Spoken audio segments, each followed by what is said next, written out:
রাধে রাধে। রাধে রাধে। তো makeup করিয়েছো, makeup করানোর ছবি আমি দিয়ে দিচ্ছি।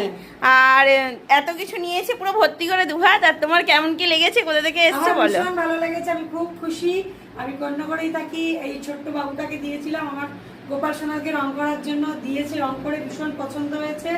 সাথে রাধারানী নিয়েছে। সকলে এসে দেখবেন, এর হাতের কাজ ভীষণ ভালো, ভীষণ সুন্দর। আশা করি আপনাদের ভালো লাগবে। হঠাৎ করে রাস্তায় দেখা হয়েছিল দিয়ে এসছে। হ্যাঁ, হঠাৎ করেই আমি একজনের, আমার এক পরিচিতির সাথে কথা বলছিলাম, ও সামনে এসে দাঁড়িয়েছে। হঠাৎ করেই গোপালের আলোচনা হয়েছে, আমি তখনই সেই দিনই এসে গোপালকে দিয়ে গেছি। আর আবার সাথে রাধারানীও নিয়েছে। রাধে রাধে। এই জন্য আপনারাও সকলে আসবেন, আমারও ভীষণ ভালো লেগেছে, আশা করি আপনাদেরও ভীষণ ভালো লাগবে। আর এখানে গোপাল দেখে কি বুঝছো? ভীষণ ভালো লাগছে, আমার হাতে টাকা পয়সা এলাম, এখান থেকে আরেকটা গোপাল দিয়ে যাবো। রাধে রাধে। রাধে রাধে।